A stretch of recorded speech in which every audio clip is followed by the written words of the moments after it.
Ladies and gentlemen, can we all rise and welcome the heads of state who will be coming in a moment. First, Deputy President of the Republic of South Africa. Deputy President, you are very welcome. Deputy President Paul Mashatile.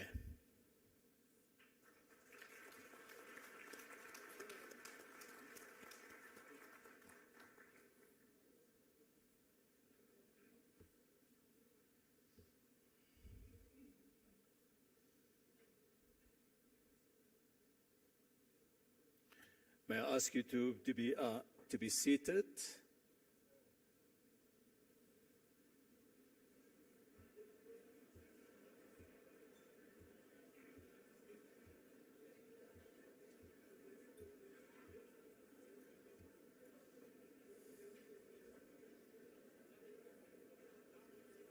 I just wanted to do the final check on the prompt for the president.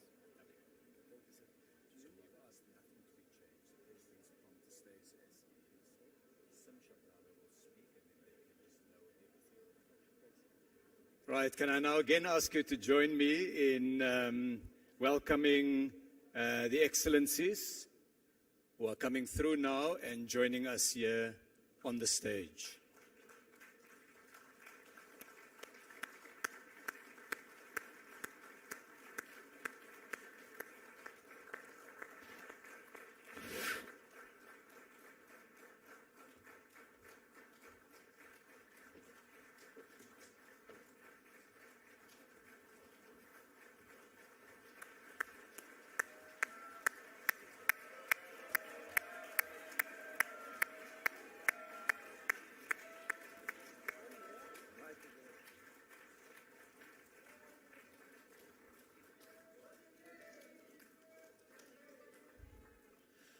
Thank you very much. We may all be seated now.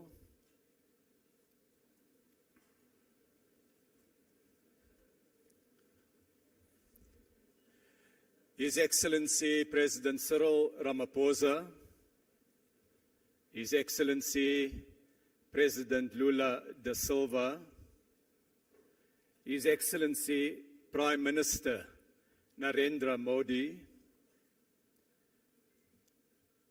His Excellency Minister Wang Wentao, representing President Xi Jinping, Her Excellency Dilma Rousseff, President of the New Development Bank, His Excellency Deputy President Paul Mashatile, may I warmly welcome the Excellencies to this closing session of the BRICS Forum.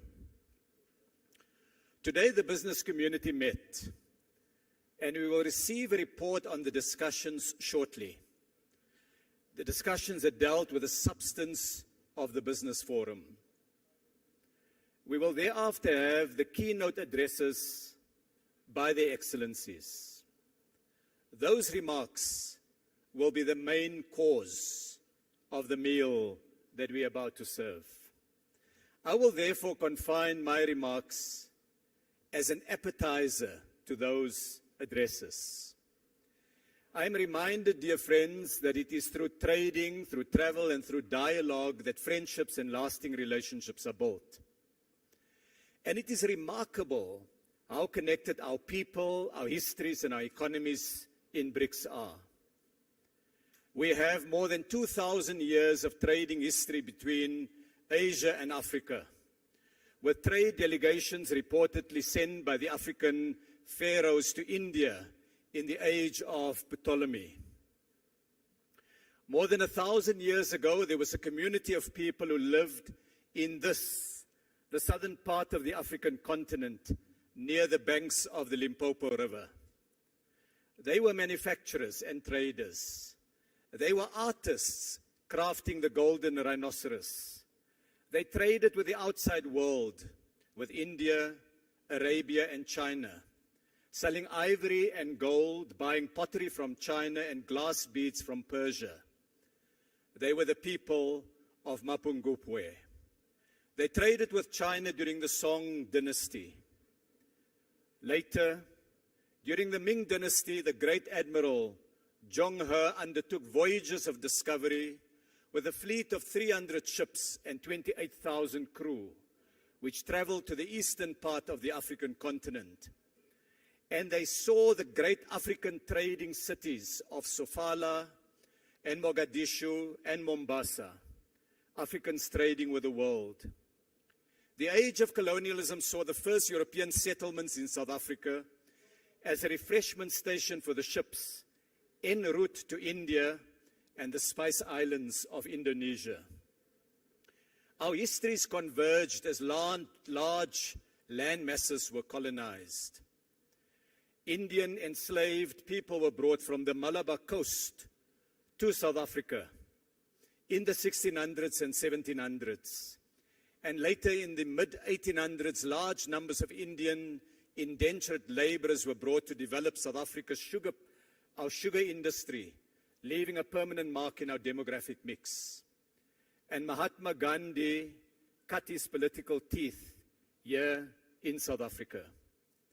The age of colonialism saw too the start of the industrial scale transatlantic slave trade, taking captured Africans across the waters in cramp ships.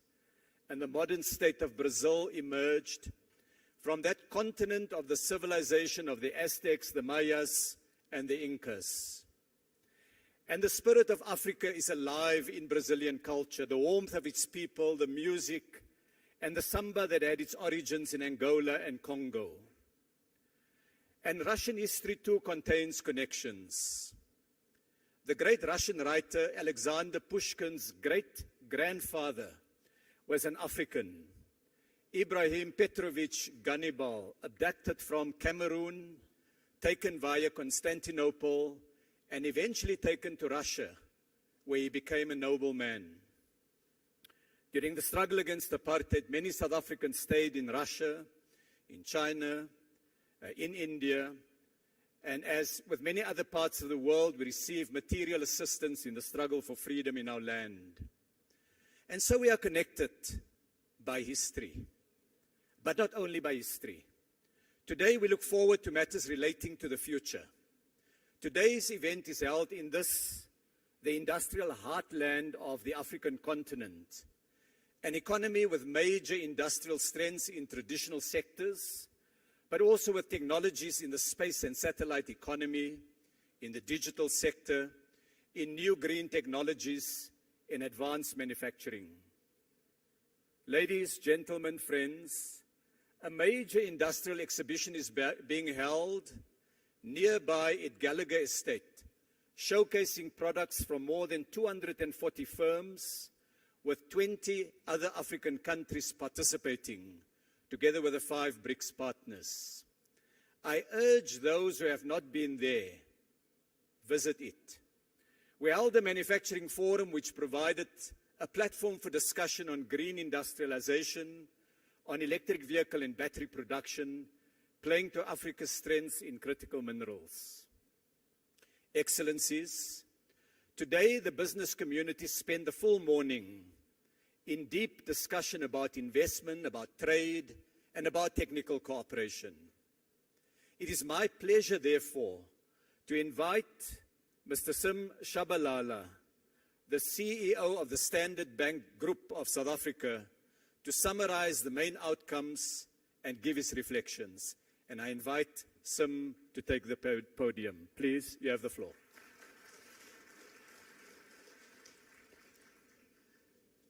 Thank you very much indeed, Mr. Minister, for that kind introduction.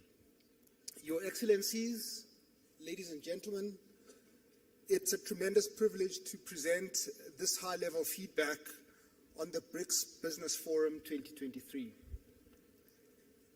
Today, guided by its theme of making accelerated growth and sustainable development a reality, the BRICS Business Forum has held sharply commercial and highly dynamic sessions attended by entrepreneurs, policymakers, business people, and indeed academics from across a number of the member countries and beyond.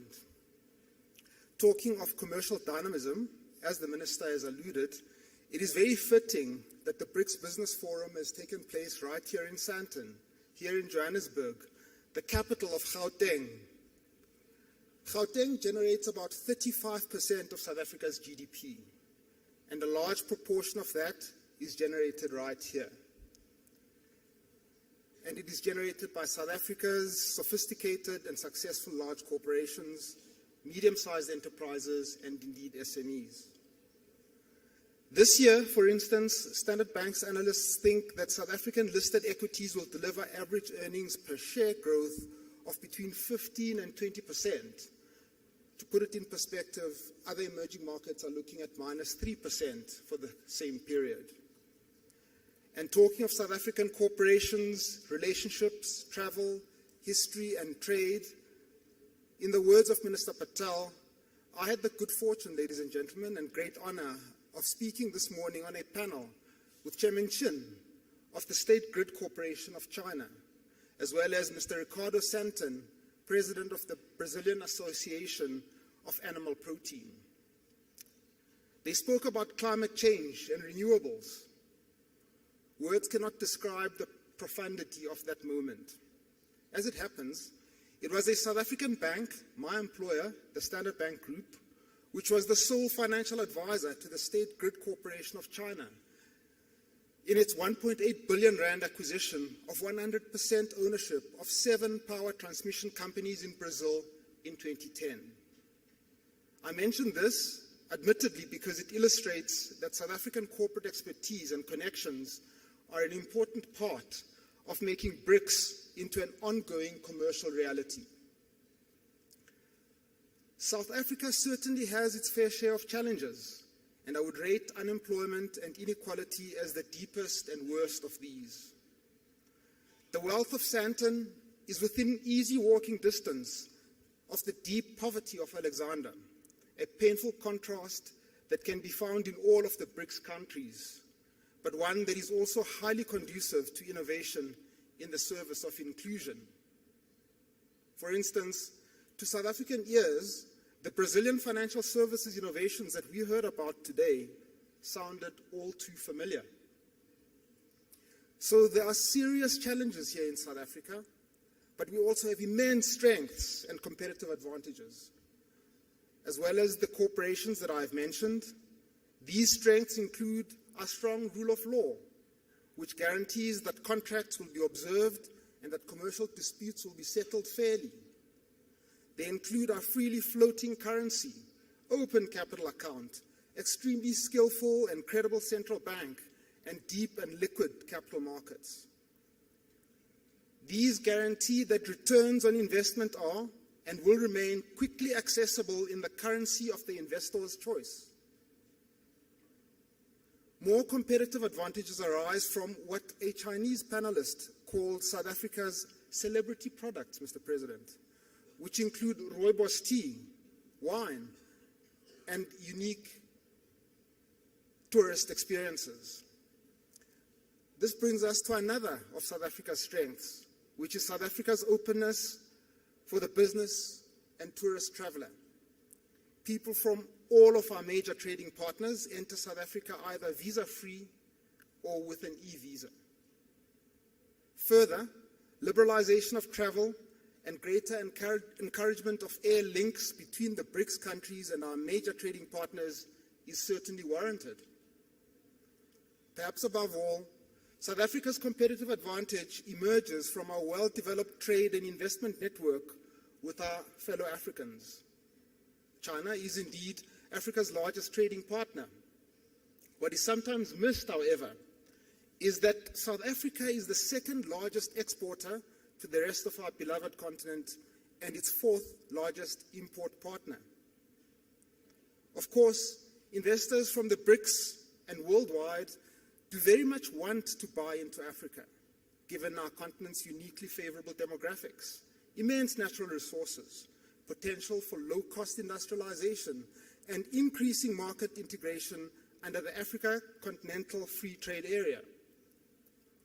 For all these reasons, according to the IMF forecasts and on current trends, it is likely that sub-Saharan Africa will be the fastest growing region of the world by 2030. Standard Bank's analysts foresee that intra-Africa trade could double under the AFCFTA and that there would be a $3.4 trillion investment opportunity in Africa infrastructure emerging from this rapid growth. The bottom line is simple. If investors from BRICS and worldwide want to buy into Africa's enormous growth potential, the place to start is right here, in the square mile of Sandton.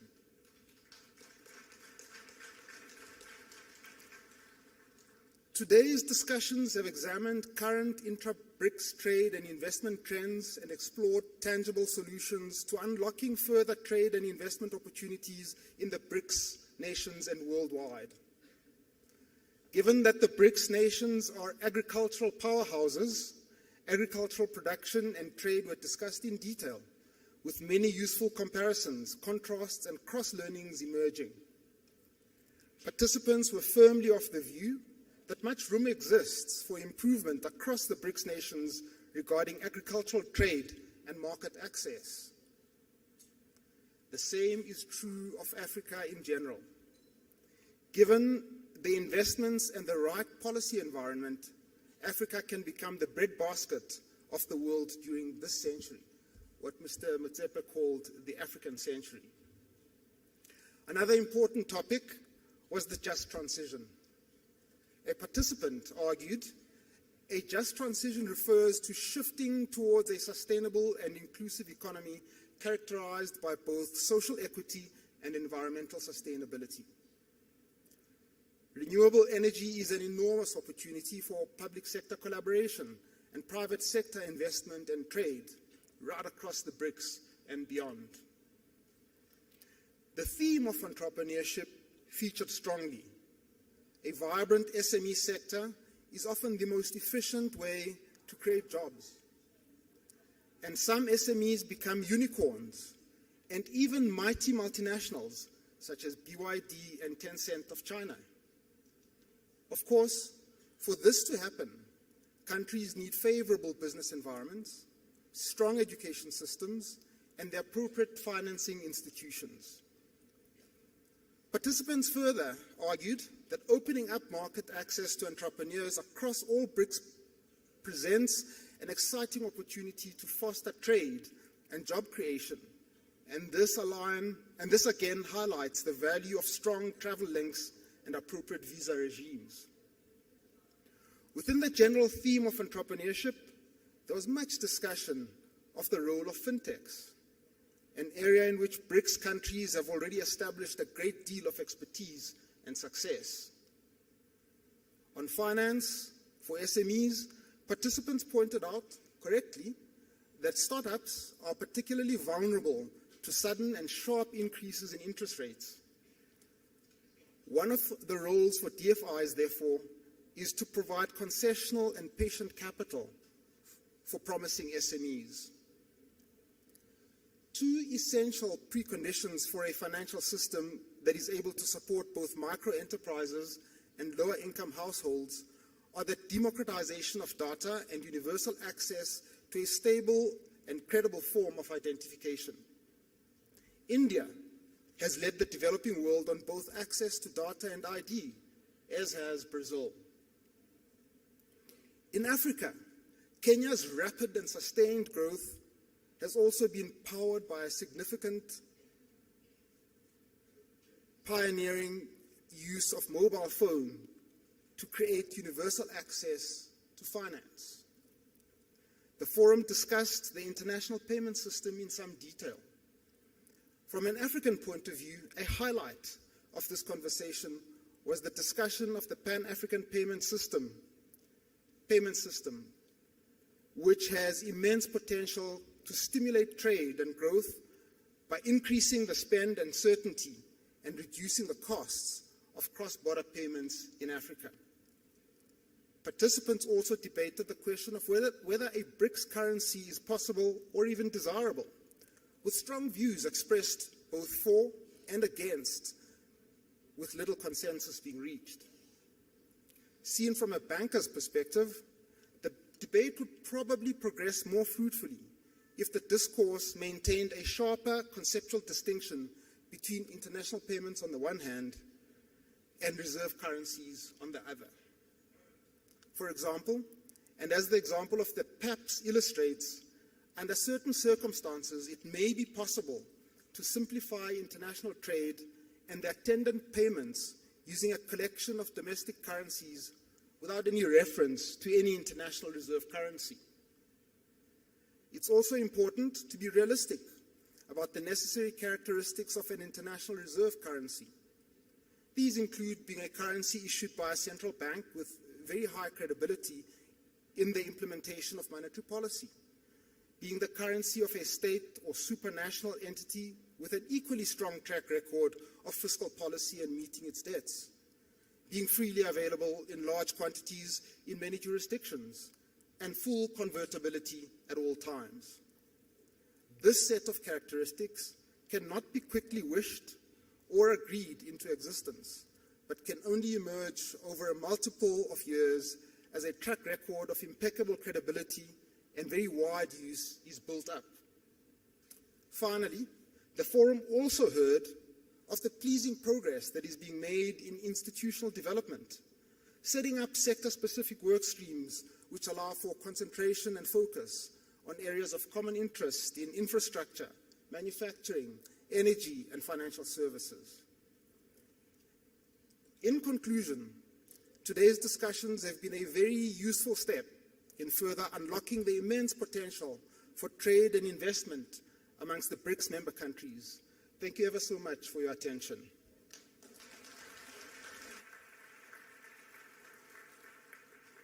I'd like to thank Sim Shabalala for that report on behalf of the business community. I'd also like to welcome a large number of esteemed guests and delegates, members of cabinet from a number of different countries, heads of the BRICS Business Council chapters, ambassadors and high commissioners. It's now my pleasure to invite the President of the Republic of South Africa, our host, who has inspired us with a vision of Africa and her place in the world. Please welcome His Excellency, President Cyril Matamela Ramaphosa.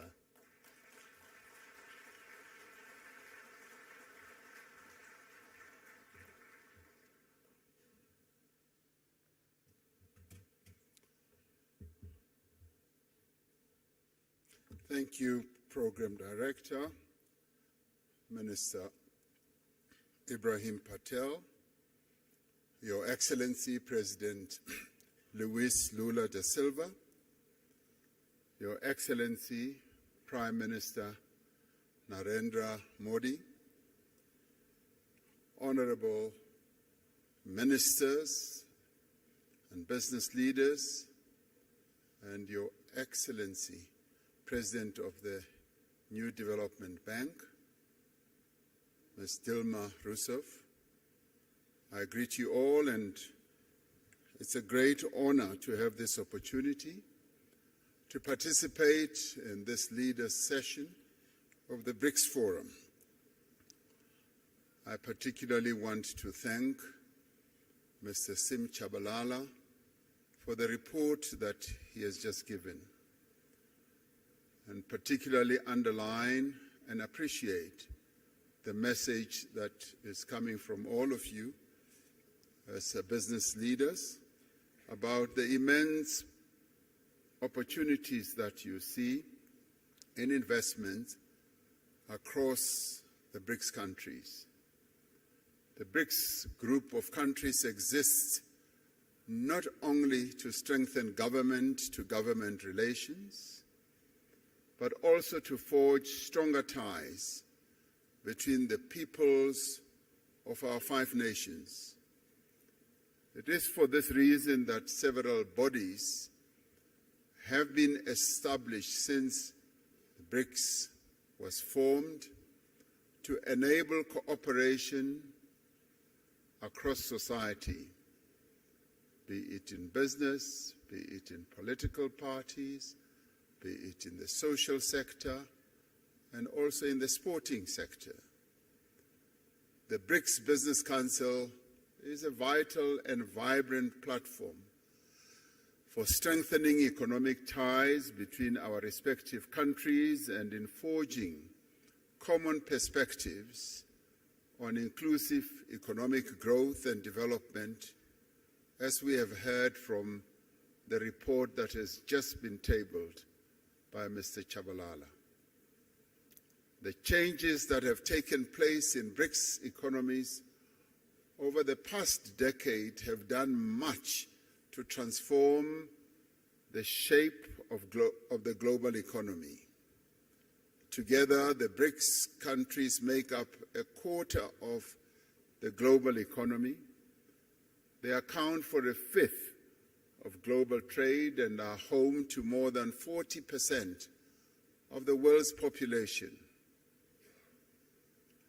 This agglomeration of these 5 countries has a major impact on various aspects of global activity and life.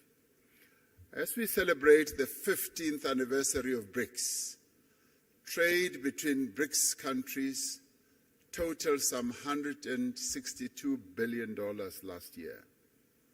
Foreign investment has played an important role in the growth of BRICS economies. Total annual foreign direct investment into BRICS countries is 4 times greater than it was 20 years ago. However, the new wave of protectionism and subsequent impact of unilateral measures that are incompatible with WTO rules undermine the global economic growth and development. We therefore need to reaffirm our position that economic growth must be underpinned by transparency, by inclusiveness. It must be compatible with a multilateral trading system that supports a developmental agenda, the type of developmental agenda that the 5 countries that are members of BRICS have embraced right from the onset. We require a fundamental reform of the global financial institutions so that they can be more agile and responsive to the challenges facing developing economies. In this respect, the new development bank, established by BRICS countries in 2015, is leading the way. Since its formation, it has demonstrated its ability to mobilize resources for infrastructure and sustainable development in emerging economies without conditionalities. Earlier, before coming into this session, I was speaking to the president of the New Development Bank, and she was outlining to me how ready and willing the New Development Bank is in terms of supporting the development agendas of various countries. And we applaud this, and we appreciate this. BRICS economies have emerged as powerful engines of global growth. Yet the rapid economic, technological, social changes underway create new risks for areas such as employment, equality, as well as poverty in many of the BRICS countries. It is quite heartwarming to hear you as business people, as one listened to Mr. Chabalala's report, also focusing on issues such as poverty reduction and elimination, and inequality as well. It isn't often that you hear such very positive and forward-looking messages from the business community. So it's wonderful to be in a forum under the aegis of BRICS that you as business leaders are in tune with the developmental agenda that needs to be pursued to lift the people who live in BRICS countries and beyond out of the ravages of poverty and inequality. We therefore call on the business community to join hands with us to identify solutions to these and many other challenges affecting our respective economies. From a South African perspective, there is massive untapped potential for investment in our country and indeed on the African continent as well. In recognition of this potential, the theme for this 15th BRICS Summit is BRICS and Africa, the partnership for mutually accelerated growth, sustainable development, and inclusive multilateralism. Africa is a continent of great opportunity in industrialization process in a variety of sectors. This continent is rich in the critical minerals in the 21st century. The continent has resources of lithium, vanadium, cobalt, platinum, palladium, nickel, copper, rare earth minerals, rhodium, and many others. And these are the minerals that abound and are driving economic activity across the world. African countries have made it clear that the investors of choice are those who will come and invest in our continent, but also process the resources here, close to source, so that African countries do not export rock and sand, but export finished products as we would like to do. We are developing stronger regional value chains that will connect a number of African countries, providing investors with diversity, with strength, as well as with resilience. The African Continental Free Trade Area creates a single market that is expected to grow to 1.7 billion people and nearly $7 trillion in consumer and business spending by 2030. The success of the African Continental Free Trade Area will require a massive investment in infrastructure.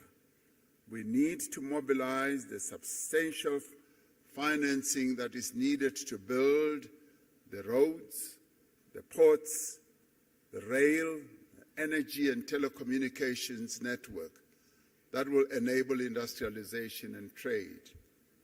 It is also pleasing to hear that you, as the business community, you also see this area as opportunities that you can invest in. Growth in African economies will be driven in the main by small and medium enterprises. This requires focused as well as effective support to these businesses. It is important that specific financing be directed also to women-owned businesses so that they can harness the benefits of the Continental Free Trade Area. And we in Africa, as we seek to grow and develop, we are focusing on the empowerment of the women of our continent who have been held back through the years of colonialism, and in our case, through the years of apartheid, through protocols and laws. And we are saying we need to free the women of our continent so that they can trade, so that they can be in business and grow the economies of our various countries. Africa has a young, digitally connected and urbanizing population, a population which provides a stable workforce for companies in the future. The investment in skills development is continuing to grow. These factors all position Africa as the next frontier of productivity and growth. The BRICS countries have an opportunity to contribute to and participate in Africa's growth story. This can be achieved through greater cooperation in areas such as infrastructure, agriculture, manufacturing, new energy, and the digital economy. I was pleased to hear that these are also areas that you as business people are focusing on. South Africa has an important position in growing the African market, facilitated by the Africa Continental Free Trade Area and other free trade agreements. South Africa's industrial strength, our mineral endowments, and our large market opportunities provides a compelling value proposition for companies wanting to establish their businesses here. South Africa has significant industrial capacity, with Africa's most advanced industrial innovation and fabrication base. Firms that have invested here recognize that South Africa has deep local capital markets and strong financial systems. We have a diverse and sophisticated economy, and this country possesses world-class infrastructure, skills, abundant natural resources, industrial clusters, and a host of incentives to support investment. And many investment and partnership opportunities exist in renewable energy, in infrastructure, in aquaculture, in ICT, automotives, pharmaceuticals, and advanced manufacturing, amongst others. It is clear from the report that we have just received that this has been a very productive business forum. And I'd like, as I end, to commend the BRICS Business Council, the respective ministers from the BRICS countries and officials, and all business leaders who have made a meaningful contribution for the success of this business forum, and to have all of you, almost 1,500, I'm told, to have this, what I see as a very successful business forum. I sincerely hope that your participation in this BRICS Business Forum will yield the productive outcomes that are required for us to catapult BRICS economies towards a more equitable and accelerated growth. In 2 hours or so, the BRICS leaders will sit together in a retreat to discuss a number of BRICS-related matters, and one of those is the expansion of BRICS. A number of countries, some of which are represented here, are seeking to be part of this BRICS family. And we appreciate that. It goes to show that the BRICS family is growing in its importance, in its stature, and also in its influence in the world. And we will be taking into account the various desires of various countries to be part of BRICS. So we hope to take into account the report of your discussions here as well, as we consider the way forward with BRICS. Your participation here really strengthens the BRICS story. It confirms that BRICS is an important player in the geopolitical and economic architecture of the world. And so we hope that it will continue to be so. Thank you very much for participating. Thank you very much for participating. We thank you.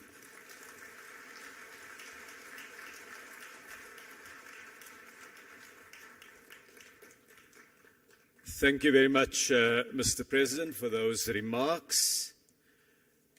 It is now my pleasure to invite the President of the Federative Republic of Brazil, His Excellency President Lula da Silva, to take the podium.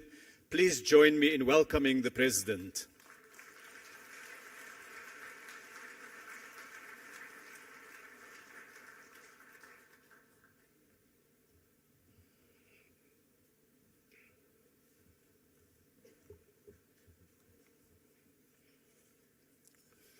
Gostaria de I'd cumprimentar like o presidente to Ramaphosa, salute presidente da África President do Sul. Ramaphosa, President of South Gostaria Africa. de cumprimentar I'd also os like empresários e as also empresárias aqui the presentes. business people here in attendance. E gostaria, And I'd sobretudo, like de to, saudar above all, o governo sul-americano salute pela realização desse the fórum South empresarial. African government for hosting this expressar minha business forum. I'd satisfação like to also por say compartilhar how este pleased I am evento for com os sharing demais this event líderes with dos the other países dos leaders BRICS. of the BRICS countries. Agradeço também a I would todos also os like to empresários thank e all the empresárias business presentes, people in em attendance, especial particularly a direção the do Conselho Business Empresarial, Council que Board, completa 10 which anos. is celebrating its O 10th anniversary. estabelecimento de parcerias Establishing entre os partnerships among setores the private privados sectors é uma is a dimensão very muito relevante do relevant BRICS dimension for the e BRICS, que dá in vida e which gives continuidade life and às continuity relações to entre países. relations between the countries. Desde a primeira Since the cúpula de first chefes de summit Estado of heads of e de state governo, and government, nossa our participação share in the na global economia economy global has been vem se increasing. ampliando.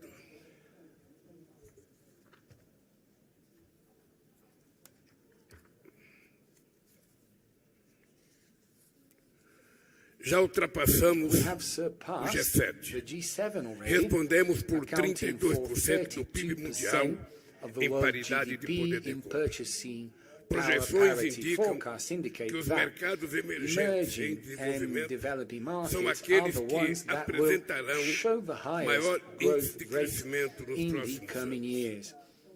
Segundo o While- FMI, enquanto os países According industrializados to the IMF, devem while industrialized countries desacelerar seu are crescimento de expected to 2,7% em grow by an 2022 average para of 2.7% in 2022, dropping to 1.4 to 2024. The projected growth for developing countries is of 4% for this Isso period. mostra This que o shows dinamismo da economia that the está no sul dynamism global of the e os economies in the BRICS global é south sua and força the motriz. BRICS is its driving force. O estoque de investimento Brazil's- externo direto dos BRICS The no BRICS, Brasil cresceu 167% International entre foreign 2012 e stock 2021, increased atingindo 370% 34,2 between bilhões de 2022 Hoje, and 2029 and 2022. And in today, almost 400 companies from the bloc operate in Brazil. After the 6 years of standing still, Brazil is going to create quality jobs again. It's going to fight poverty again and will increase the income of Brazilian families. 2 weeks ago, I presented the new PAC Growth Acceleration Program. The plan provides for resuming suspended projects, accelerating ongoing projects, and also selecting new projects. It is a comprehensive program with many opportunities that may be of interest of investors from BRICS countries. We hope to mobilize $340 billion for modernizing our logistics infrastructures with investments in motorways, railways, waterways, ports and airports. We will also give priority to the generation of solar and wind power, as well as biomass, ethanol and biodiesel. We have immense potential for generating green hydrogen. We shall establish partnerships between government and the business community in all areas through concessions, public-private partnerships and direct contracts. In order for investment to grow again and drive development, we need to ensure more credibility, predictability and legal certainty, as well as political and social certainty for the private sector. For this reason, I have advocated the idea of greater financial integration, where we could have a new reference unit which would not not replace our national currencies. A necessidade de financiamento The não financing atendido pelos países em needs, the desenvolvimento unmet financing continuam needs muito of altos. developing countries A falta de remains high. reformas The substantivas lack of a das substantial instituições financeiras reform from tradicionais traditional financial limitam o institutions volume limit the e volume as modalidades de crédito and dos the bancos já existentes. credit modes A decisão offered by existing banks. The de estabelecer decision novo of Banco de establishing Desenvolvimento the new development representou bank marco na represented a colaboração milestone efetiva in entre effective as collaboration economias among emerging Nosso economies. banco conjunto Our joint deve bank ser líder must global be a no global financiamento leader de in the projetos financing of que projects abordem that os address desafios the mais most urgentes do pressing nosso tempo. challenges of our time. Ao diversificar By fontes de diversifying pagamento em payment moedas sources locais, in local expandir currencies, sua rede de increasing parceiros its e partner ampliar seus network, membros, o NB and its constitui membership, uma NDB plataforma constitutes a estratégica strategic para platform promover to a promote cooperação cooperation entre os países between em desenvolvimento. developing countries.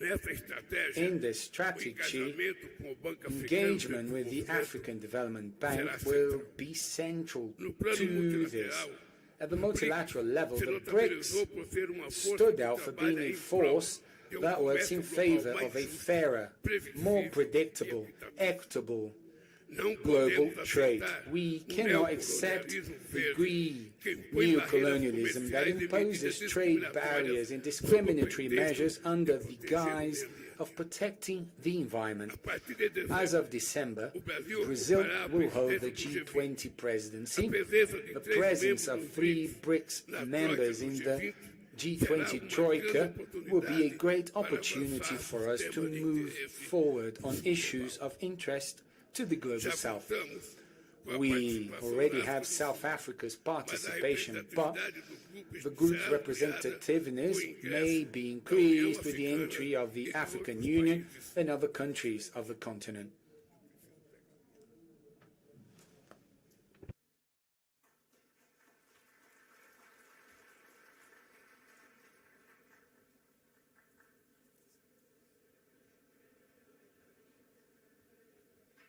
Is just a water break.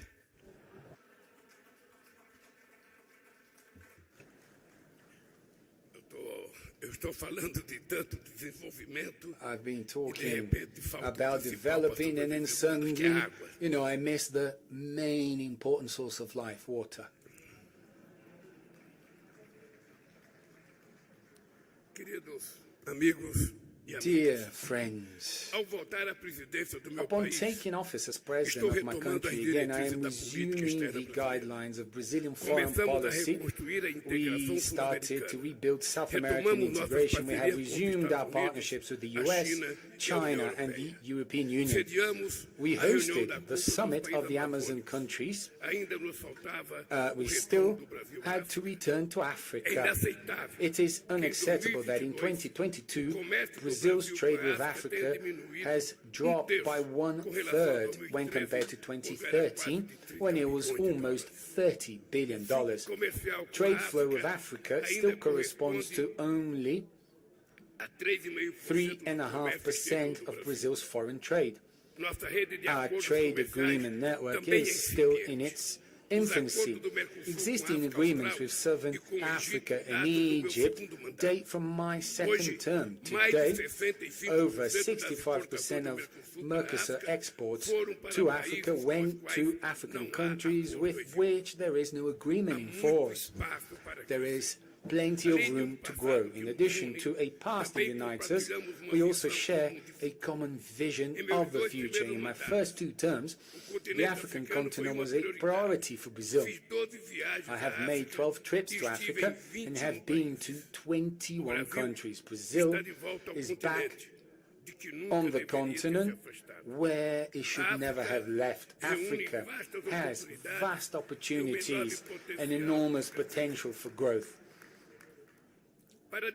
To discuss the relaunch of trade with the continent, Brazil brought together the heads of the trade promotion sectors of all our representations in African countries here in Johannesburg last June. Africa is building an ambitious free trade zone project.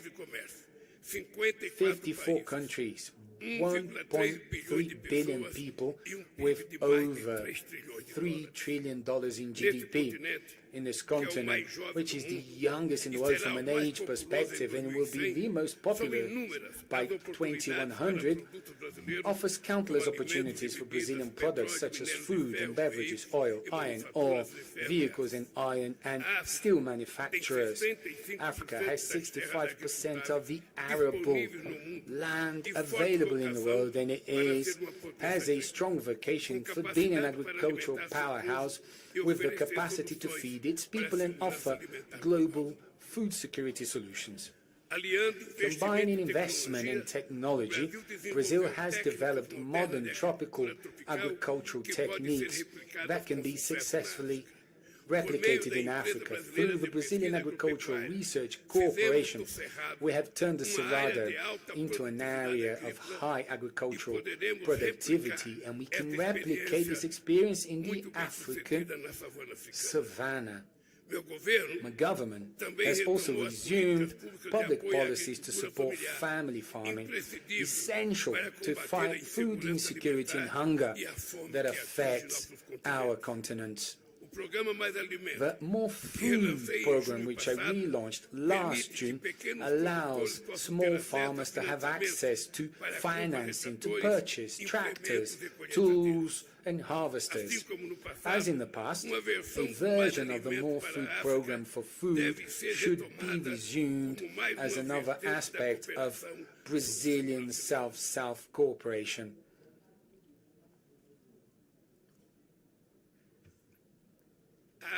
Africa is also at the heart of the digital and energy transitions.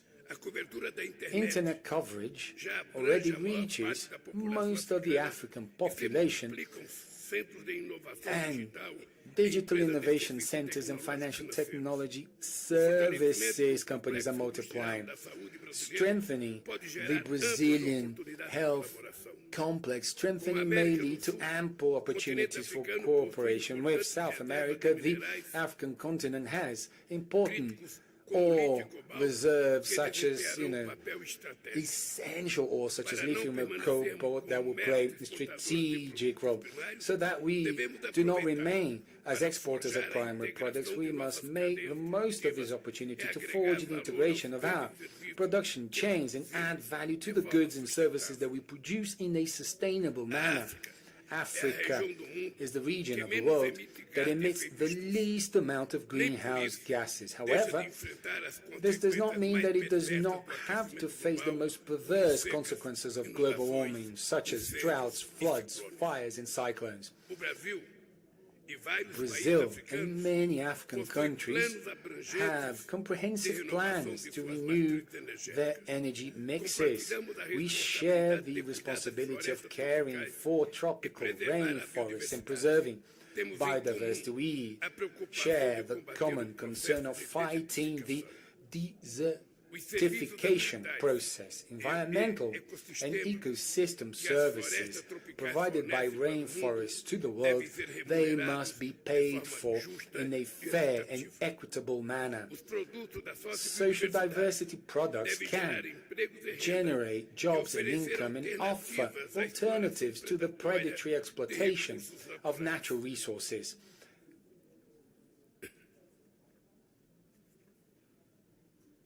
These are the pillars of the ecological transition plan that we will launch soon. For our economic and productive integration to flourish, it will be necessary to increase sea and air connections between the two sides of the Atlantic. It is inexplicable that we do not have direct flights between São Paulo and Johannesburg, Cairo or Dakar, essential for increasing the flow of people, trade and tourism. Therefore, I believe it to be very important, the proposal made by the BRICS Business Council of establishing a multilateral agreement of air services for the group with the main national transport and aviation authorities from the countries. Very relevant proposal, because the BRICS have a unique chance of shaping the global development path. You, business people, you're part of this effort. Together, our countries make up a third of the global economy. This relevance will grow with the admission of new full members and dialogue partners. Collaboration between the public and private sector is vital for harnessing this potential and achieving lasting results. Thank you very much and good luck.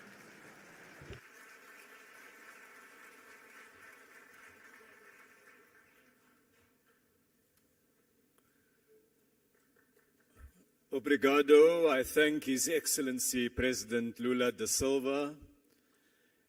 Our next speaker is the President of the Russian Federation, His Excellency President Vladimir Putin, who, while he's not able to be with us, will address us via video. I now ask that the video recording be started.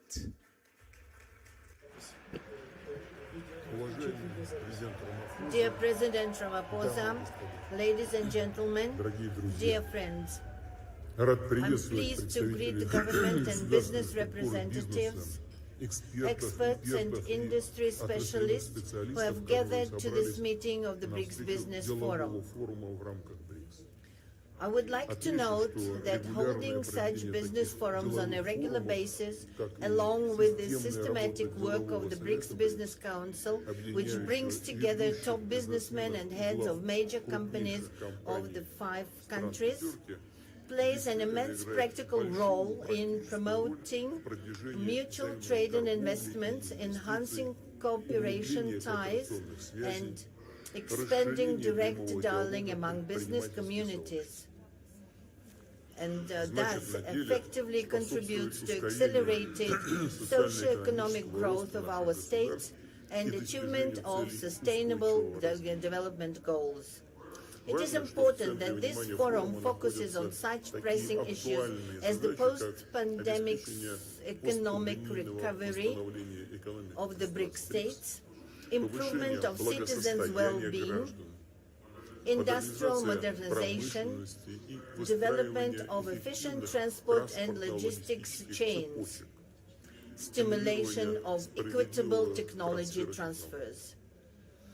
These challenges and complex tasks have to be dealt with amidst the increasing volatility in stock, currency, energy and food markets, coupled with strong inflationary pressures stemming from, inter alia, the irresponsible large-scale money emission by a number of countries seeking to mitigate the effects of the pandemic, which has led to the accumulation of private and public debt. International economic situation is also seriously affected by the illegitimate sanction practice and illegal freezing of assets of sovereign states, which essentially amounts to the trampling upon all the basic norms and rules of free trade and economic life, norms and rules that not so long ago seemed immutable. Resource shortages, increased inequality, rising unemployment, and aggravation of other chronic problems of the world economy are the direct consequences. Prices for food, basic agricultural products and crops have skyrocketed, and it is the most vulnerable, poor countries that are hit hardest. Importantly, and in this circumstance, the BRICS states have stepped up their interaction, and our joint work to ensure economic growth and sustainable development brings concrete, tangible results. More and more joint projects are launched. Mutual trade is growing, industry contracts are expanding. Above all, our cooperation is based on the principles of equality, partner support, and respect to each other's interests. And that is what is the core of our association's forward-looking strategic course. the course that reflects the aspiration of the larger part of the international community, so-called global majority. The figures speak for themselves. Over the last decade, mutual investments among BRICS states have increased sixfold. Their overall investment in global economy have doubled, and their total exports have reached 20% of the world's exports. As for Russia, the trade volume with the BRICS partners has increased by 40.5%, and reaching the record of 230, even more than 230 billion. And the first half of this year, it grew by 35.6% as compared with the same period in 2022, and it reached $134.7 billion US dollars. I would also like to point out that the share of the BRICS countries, with their population totally more than 3 billion people, now accounts to nearly 26% of the global GDP. And our 5 countries are ahead of G7 in terms of purchasing power parity, with 35.1% against 30% forecast for 2023. The objectives and irreversible process of de-dollarization of our economic times is gaining pace. We are working to fine-tune effective mechanisms of mutual settlements and monetary and financial control. As a result, the share of US dollar export and import operations within BRICS is declining. Last year, it was only 28.7%. In fact, this summit is to discuss the detail, the entire range of issues related to the transition to national currencies in all areas of economic cooperation between our 5 nations. The new BRICS Development Bank, which has already become a credible alternative to existing Western development institutions, has a great role to play in these efforts. It is only natural that enhancing connectivity and creating new resilient transport routes has become a shared priority in cooperation between our 5 countries. In this context, the BRICS Business Council's initiative to elaborate modern intermodal logistics solutions and develop railway transport corridors is of particular importance. For this part, Russia actively works to redirect its traffic and logistics flows to reliable foreign partners, including BRICS states. Our flagship projects include the Northern Sea route and the new international North-South transport corridor. These 2 major transport routes aim to provide the shortest and most cost-effective trade route to link major industrial, agricultural, energy hubs with consumer markets. With regards to the Northern Sea route, I would like to emphasize that Russia has already adopted and launched a large-scale, multi-year plan to develop its infrastructure. We intend to build fuel terminals, hub ports, to ensure connections with the road and rail transport. Icebreaking fleet is expanding, first of all by commissioning nuclear-powered vessels that have no analog in the world. As for the North-South transport corridor, it will connect Russian ports of the Northern Seas and the Baltic and with offshore terminals in the Persian Gulf and Indian Ocean, thereby providing opportunities to increase cargo transportation between Eurasian and African countries. Besides, this will certainly give impetus to этого самого коридора, developing new естественно, industrial, будут развиваться trade, новые производства, and logistics объекты facilities торговли и логистики. along Россия those выступает routes. за налаживание Russia stands for более greater плотного cooperation взаимодействия within the в рамках BRICS BRICS on по reliable вопросам and надежного и uninterrupted бесперебойного supplies of обеспечения energy мировых and рынков food resources энергетическими и to the продовольственными world markets. Мы We are последовательно consistently наращиваем increasing поставки supplies of fuel, agricultural products, and и fertilizers удобрения в to государства countries of the глобального global юга. south and making a significant contribution to strengthening global food and energy security, addressing acute humanitarian issues, and fighting hunger and poverty in the countries in need. All these issues, in particular, were discussed in depth at the recent Russia-Africa summit. For example, last year, trade in agricultural products between Russia and African states grew by 10% and amounted to $6.7 billion. In January-June this year, it increased by another record 60%. Our country is and will remain a responsible supplier of food to the African continent. Russian grain exports to Africa amounted to 11.5 billion tons in 2022 and almost 10 million tons in the first 6 months of 2023. And this is despite the unlawful sanctions imposed on us that seriously hinder the export of Russian food products and complicate the transport, logistics, insurance, and bank payments. Russia is being deliberately obstructed in the supply of grain and fertilizers abroad, and at the same time we are hypocritically blamed for the current crisis situation in the world market. This has been clearly seen in the implementation of the so-called grain deal, concluded with the participation of UN Secretariat and initially aimed at ensuring global food security, reducing the threat of hunger, and providing aid to the poorest countries.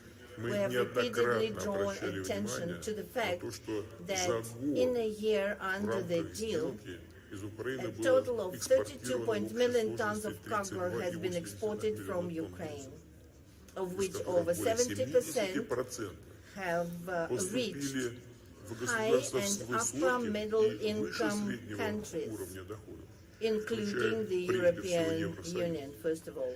And only about 3% have gone to the least developed countries, less than 1 million tons.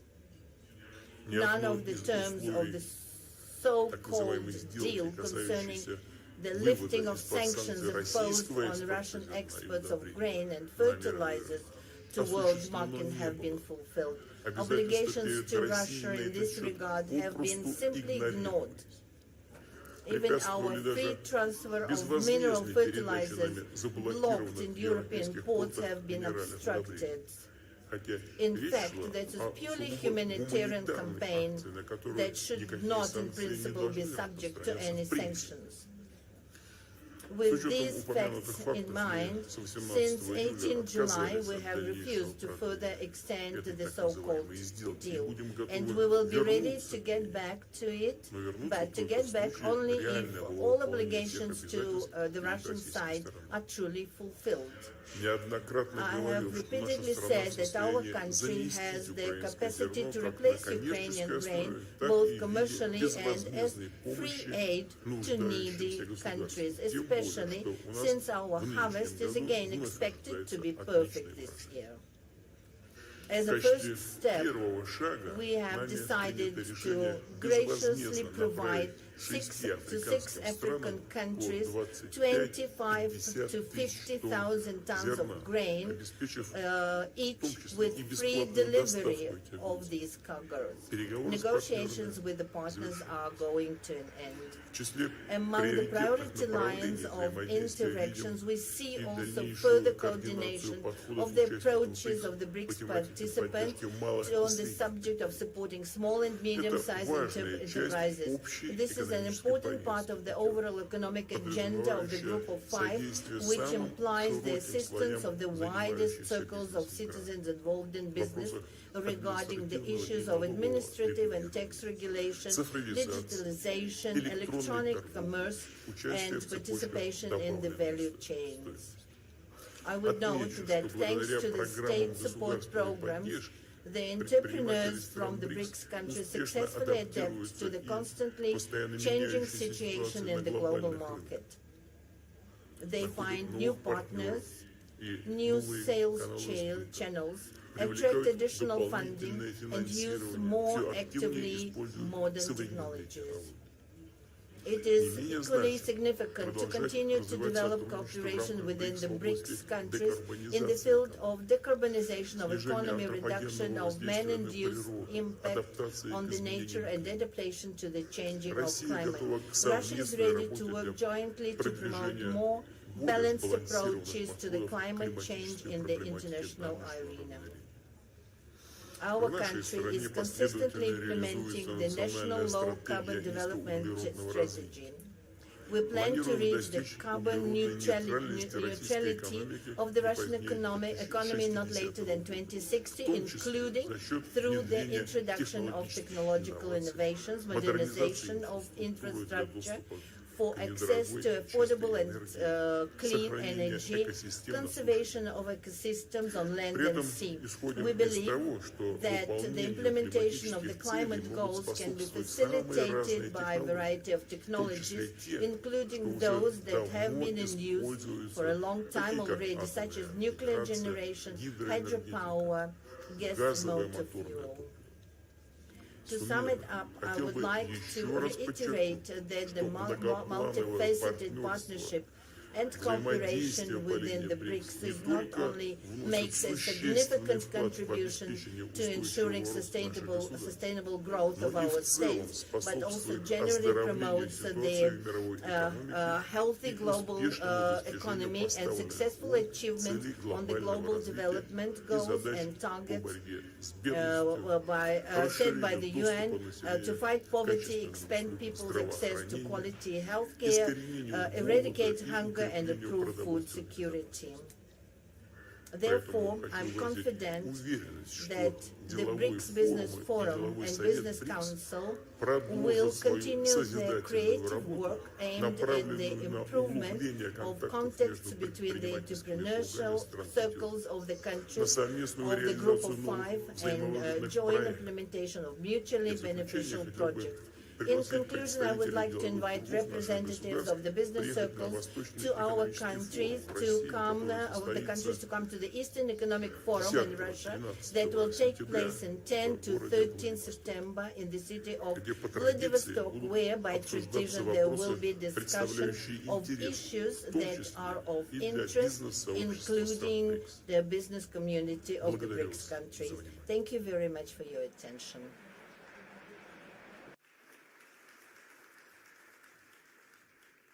Spasibo. I thank the President for his remarks. It's now my pleasure to invite the Prime Minister of the Republic of India, His Excellency Prime Minister Modi, to take the podium. Please join me in welcoming the Prime Minister.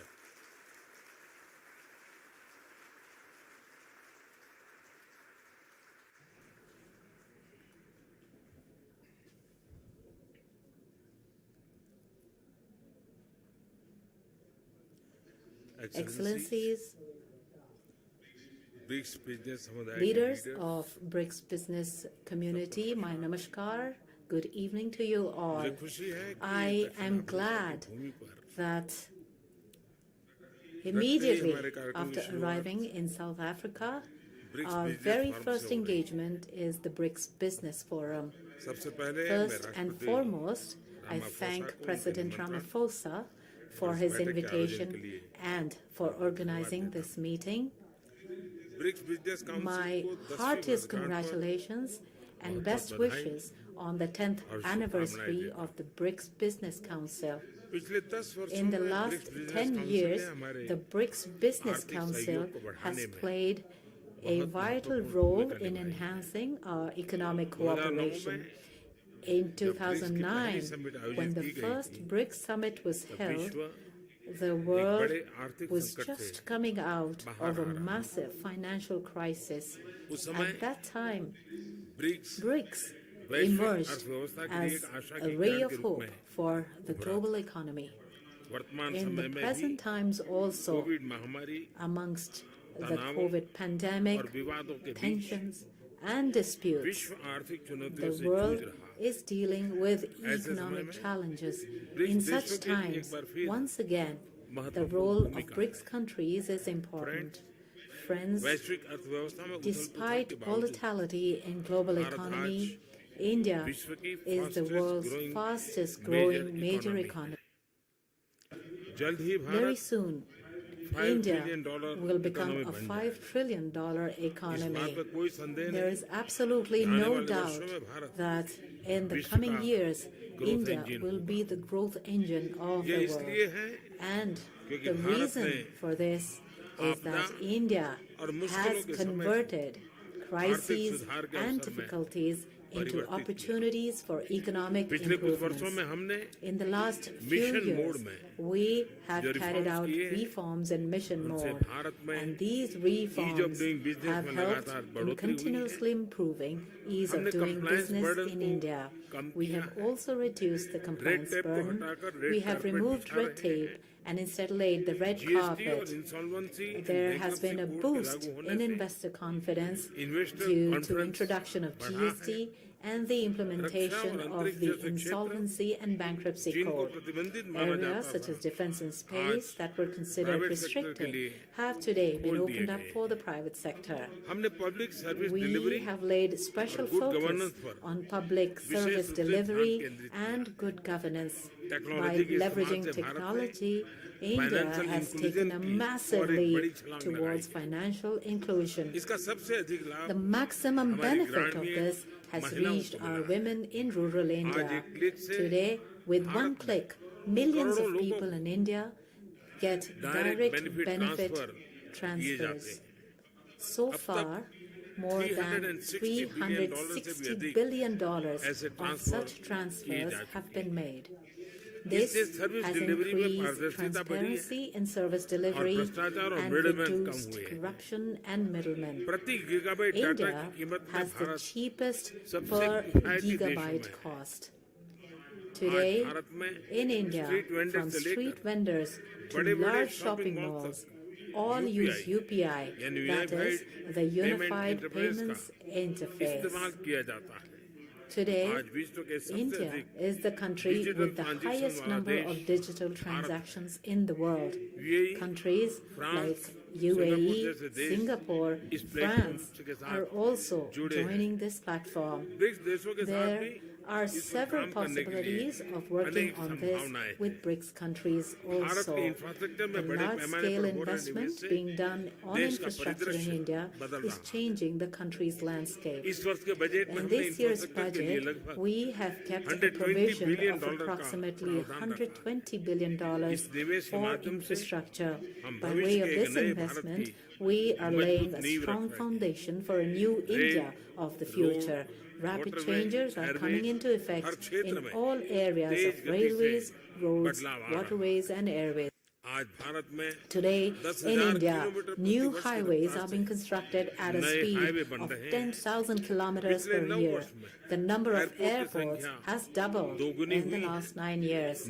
We have implemented the production-linked incentives with an objective to promote investment and production, with logistics costs reducing. The manufacturing sector of India is becoming competitive. India is amongst world leaders in the area of renewable energy. We are taking active steps to make India a global manufacturing hub in areas such as solar energy, wind energy, electric vehicles, green hydrogen, green ammonia. It is but natural that with this, India will become a huge market for renewable technology. Today, India has the world's third largest startup ecosystem. There are more than 100 unicorns in India currently in areas such as IT, telecom, fintech, AI, and semiconductors. We are moving forward with a vision of Make in India, Make for the World. All of these efforts have directly had a positive impact on the lives of common people. In the last 9 years, the income of people has increased approximately 3 times. Women's participation in the economic development of India has been significant. From IT to space, from banking to healthcare, women have worked shoulder to shoulder with men and are contributing to the country's progress. The people of India have resolved to become a developed nation by 2047. Friends, I invite all of you to be a part of India's development journey. The COVID pandemic has taught us the importance of resilience and inclusive supply chains. For this, mutual trust and transparency are extremely important.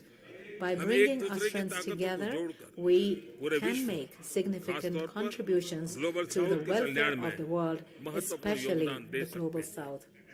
Excellencies, once again, I congratulate the leaders of the BRICS business world for their contribution.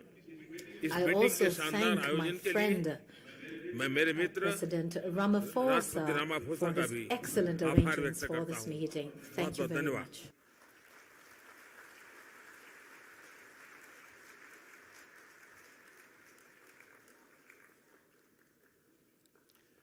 I'd like to thank the Prime Minister, Danyavad. Thank you.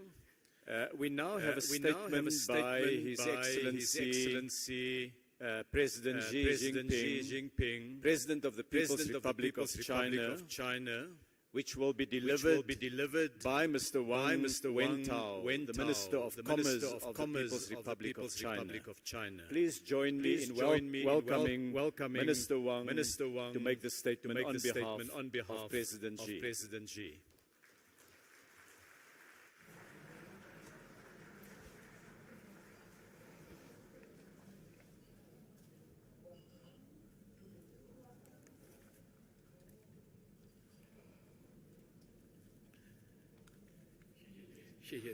Thank you, Minister Patel. It is my great honor to read out the remarks on behalf of His Excellency Xi Jinping, President of the People's Republic of China, at the closing ceremony of the BRICS Business Forum 2023. Your Excellency President Guatemala Cyril Ramaphosa, members of the business community, ladies and gentlemen, friends, I wish to extend my warm congratulations on the success of the BRICS Business Forum in South Africa.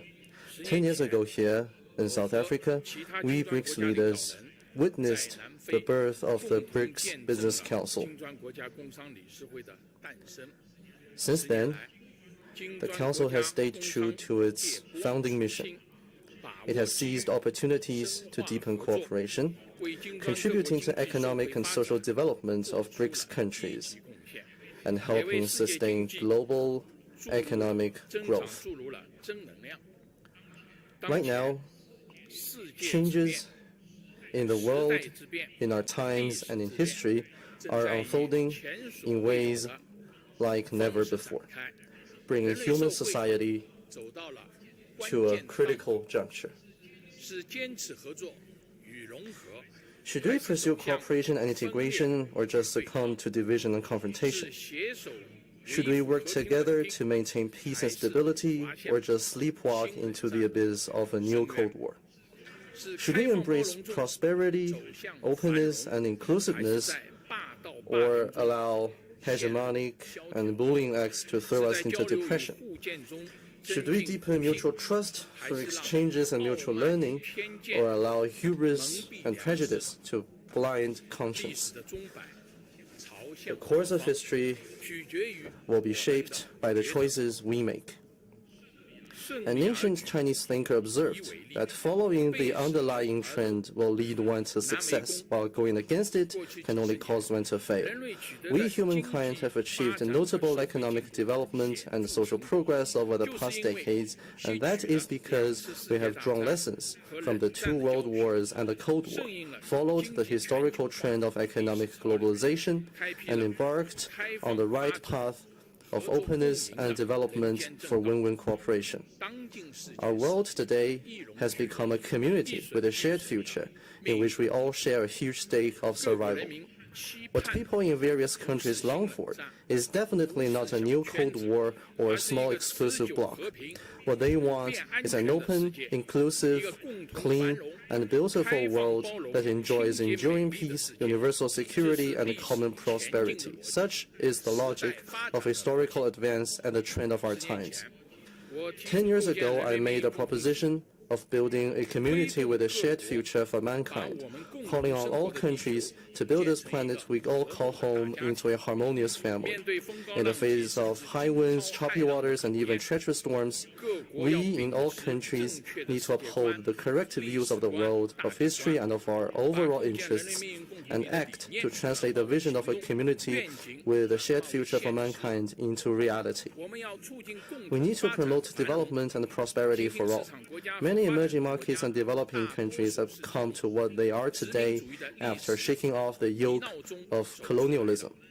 With perseverance, hard work, and huge sacrifices, we succeeded in gaining independence and have been exploring a development path suited to our national conditions. Everything we do is to deliver better lives to our people. But some country, obsessed with maintaining its hegemony, has gone out of its way to cripple the emerging markets and developing countries. Whoever is developing fast becomes its target of containment. Whoever is catching up becomes its target of obstruction. But this is futile. As I have said more than once, that blowing out others' lamp will not bring light to oneself. Every country has the right to development, and the people in every country have the freedom to pursue a happy life. With that in mind, I have proposed the Global Development Initiative with the goal of promoting development for all by the international community and boosting the UN 2030 Agenda for Sustainable Development. With the support of many countries, solid gains have been made in pursuing this initiative, with cooperation flourishing in various fields. China will work with all other countries to speed up cooperation under the Global Development Initiative, strengthen drivers of global development, promote the reform of the World Trade Organization in a comprehensive and in-depth manner, meet common challenges together, and make life better for people across the world. We need to achieve universal security. Recent years have seen a turbulent world. Many countries and regions are plagued by wars and conflicts, and many people are displaced.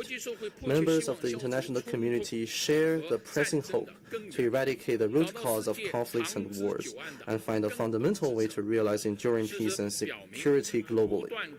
Facts have shown that any attempt to keep enlarging a military alliance, expand one's own sphere of influence, and squeeze other countries' buffer of security can only create security predicament and insecurity for all countries.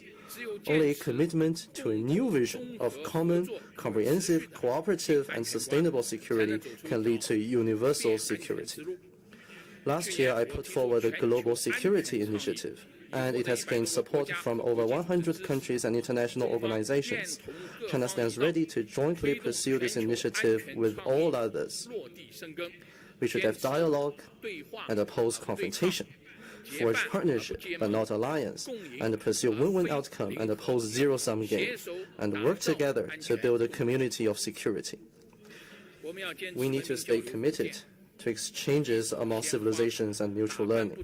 One flower alone cannot make a beautiful spring. Only blossoming of a rich variety of flowers can bring spring to the global garden. Human civilization is colorful by nature. It is precisely because of their differences in history, culture, and system that all countries need to interact with each other, draw on each other, and advance together. Deliberately creating division with the assertion of democracy versus authoritarianism and liberalism versus autocracy can only split the world and lead to clash of civilizations. I've put forward the Global Civilization Initiative, calling for promoting diversity of global civilizations, the common values of humanity, and people-to-people and cultural exchanges and cooperation. China welcomes all other countries to get involved in cooperation under this initiative. We should encourage different civilizations to bring out their best and flourish together. We should break barriers to exchanges and renew human civilization. Ladies and gentlemen, friends, as an ancient Chinese philosopher observes, change is the nature of the universe. The collective rise of emerging markets and developing countries represented by BRICS is fundamentally changing the global landscape. Emerging markets and developing countries have contributed as high as 80% of global growth in the past 20 years, and their share in the global GDP has increased from 24% 40 years ago to more than 40%. Just as a line in the Chinese poem reads, "No mountains can stop the surging flow of a mighty river." Whatever resistance there may be, BRICS, a positive and stable force for good, will continue to grow. We will forge stronger BRICS strategic partnership, expand the BRICS Plus model, actively advance membership expansion, deepen solidarity and cooperation with other emerging markets and developing countries, promote global multipolarity and greater democracy in international relations, and help make the international order more just and equitable. The gathering between BRICS countries and more than 50 other countries in South Africa today is not an exercise of asking countries to take sides, nor an exercise of creating bloc confrontation. Rather, it is an endeavor to expand the architecture of peace and development. I'm glad to note that over 20 countries are knocking on the door of BRICS. China hopes to see more joining the BRICS cooperation mechanism.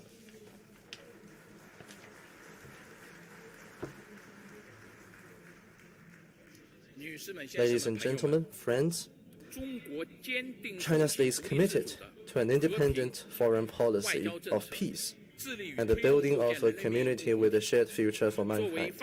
As a developing country and a member of the Global South, China breathes the same breath with other developing countries and pursues a shared future with them. China has resolutely upheld the common interests of developing countries and worked to increase the representation and voice of emerging markets and developing countries in global affairs. Hegemonism is not in China's DNA, nor does China have any motivation to engage in major power competition. China stands firmly on the right side of history and believes that a just cause should be pursued for the common good. At present, we Chinese, under the leadership of the Communist Party of China, are advancing the great rejuvenation of the Chinese nation on all fronts by pursuing Chinese modernization. Chinese modernization aims to achieve common prosperity, material and cultural ethical advancement, harmony between humanity and nature, and peaceful development for a huge population. Chinese modernization has created a new form of human advancement and presented a new future of modernization. I hope that other developing countries and draw on the outstanding achievements of human civilizations and find their own paths to modernization in keeping with their national conditions. Achieving high-quality development is a top priority in China's goal of fully building itself into a modernized country. We are committed to applying a new development philosophy and creating a new development paradigm. In the past decade, China has contributed more than 30% of annual global growth. This year, the Chinese economy has maintained the momentum of recovery and growth. China enjoys several distinct advantages: a socialist market economy in systemic terms, a supersized market in terms of demand, a full-fledged industrial system in terms of supply, and abundant high-caliber labor force and entrepreneurs in terms of human resources. The Chinese economy has strong resilience, tremendous potential, and great vitality. The fundamentals sustaining China's long-term growth will remain unchanged. The giant ship of the Chinese economy will continue to cleave waves and sail ahead. China will remain an important opportunity for the world's development. Our door is wide open to anyone who wants to engage in cooperation with us. As a supersized economy, China will remain firm in advancing high-standard opening up. We will continue to expand market access, cut the negative list for foreign investment, and further open the modern services sector. We will steadily improve the business environment, provide national treatment to foreign investment enterprises, foster a world-class market-oriented business environment governed by a sound legal framework, and build a globally oriented network of high-standard free trade areas. We will continue to advance ecological conservation, accelerate the building of a beautiful China, actively and prudently move toward carbon peak and carbon neutrality, and pursue all-round green transition in economic and social development. Going forward, as it endeavors to achieve modernization for its more than 1.4 billion people, China will surely contribute even more to the global economy and provide even more opportunities for the global business community.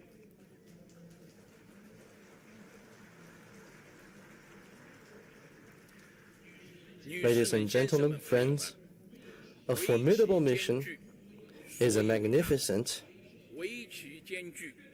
and glorious mission.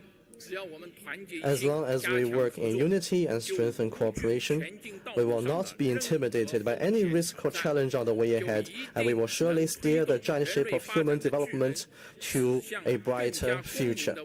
Thank you.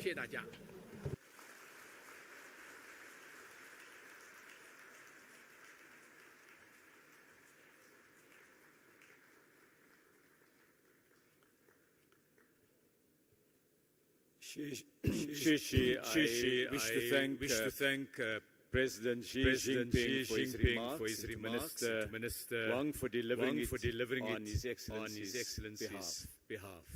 We've now heard the views of five heads of state. Views representing more than 40% of the world's population.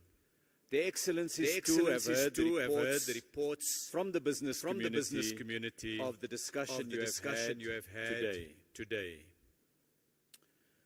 Ladies and gentlemen, this brings us to the close of this session.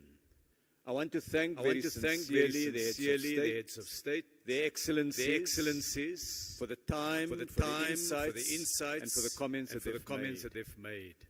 The heads of state will leave the stage now, and we say farewell to them as they proceed to their next meeting in what will be a busy few days. I ask that you join me in saying thank you to them as they take leave of absence from us.